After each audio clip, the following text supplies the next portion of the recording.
This week we finished the World Series heads. Welcome to Throne Room. The past few weeks I have been doing a live stream on this YouTube channel called Throne Live, and this past one on Saturday I showed off the heads we dyed from the previous week and asked the viewers what they wanted to see me string up in them, and there was a ton of people that wanted to see me string a trad in the Indians head. I thought they were 100% correct, so we're going to be stringing it up with a Pita. For this we're going to be using a red, white, and blue Throne leather Pita kit. First up, it has everything I need to string this bad boy up, and then also it's got some of the best materials out there. And when you're stringing a traditional, you're spending the time, you want it to last. So, and you also want it to look good, and a lot of that has to do with using quality materials to start, because you don't want to, go through this, tweak it, get it right, fall in love with it, and then have it bag out or be susceptible to rain or just buckle weird. If you're gonna do a traditional, you gotta go with the good materials.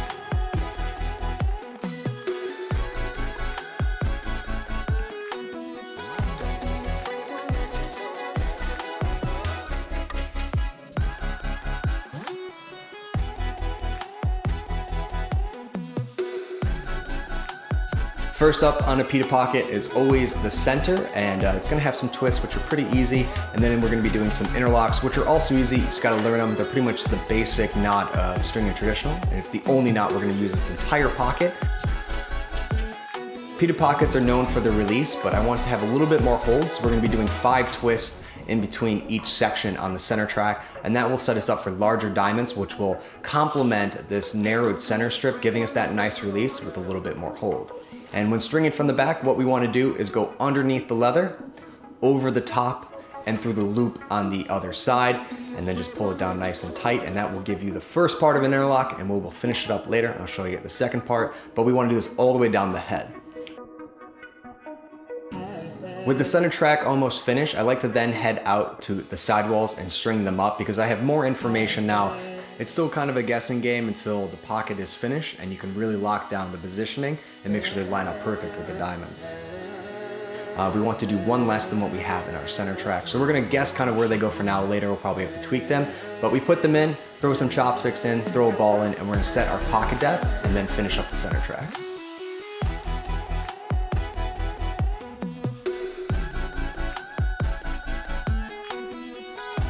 With the center track finished and our depth established, we're gonna start on our outers by pulling out the leather so it's halfway in between the center track and the sidewall of the head. Next, grab your outer string and insert it in one of the top sidewall holes. Here we're gonna use the same exact interlock we did for the center. So you're gonna go underneath the leather, over the back, and through a loop on the other side.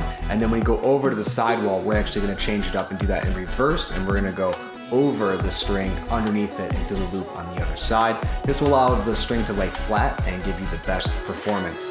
Continue zigzagging all the way down the head.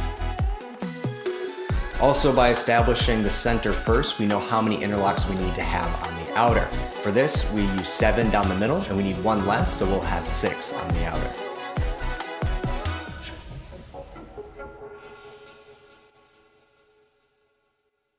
We're now going to see this pocket take shape by stringing the final section, and that is the middle.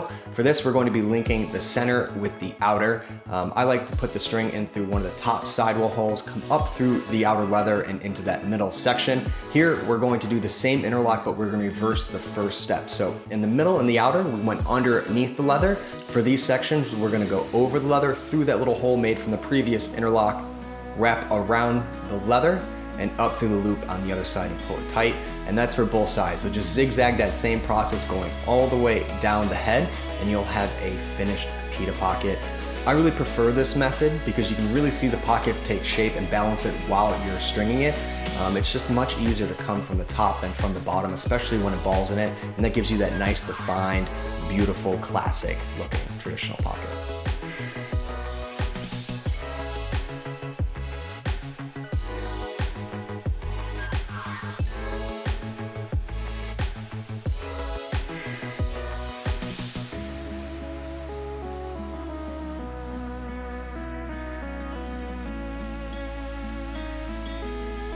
To finish off the saddle, it's very easy. You're just not going to zigzag between the 2 leathers, but just continue to do that overlocking interlock, and then just finish it off with a knot at the end. It's going to look unbelievable. It's a traditional, so of course you're going to need some fine tuning, but once you have it locked down, it's time to trim it up.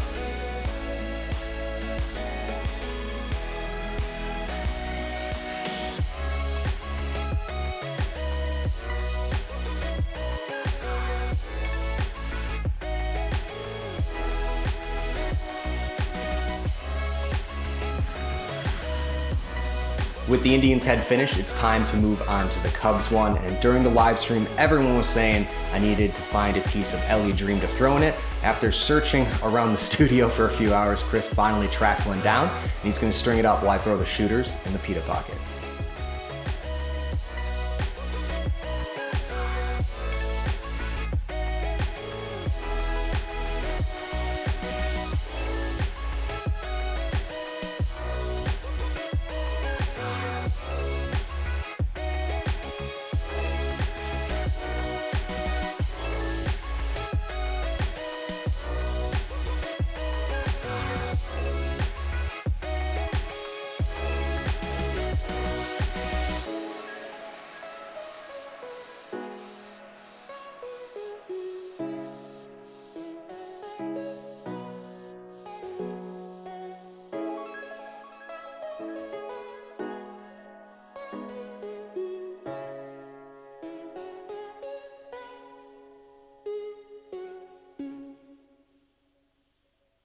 After some finishing touches, the heads are complete, and I absolutely love the way that they turned out. I know I say this a lot, but you gotta be proud of your work. You gotta take pride in it if it's bad or if it's good, and you gotta learn from each experience. And this one, I think we really pulled it off. It has such a classical look to it with the two baseball teams, but kind of the execution of it, and especially the pockets, give it a really awesome modern edge that I think it's just cool. It's got kind of that throwback to it, but it also, it doesn't look old. It looks timeless.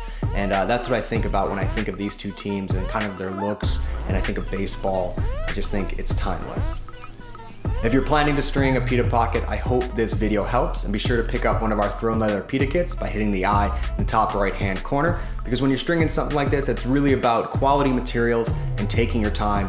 Because in my opinion, there's nothing worse than, putting the time and effort into a beautiful traditional pocket and then having it just bag out and fall apart.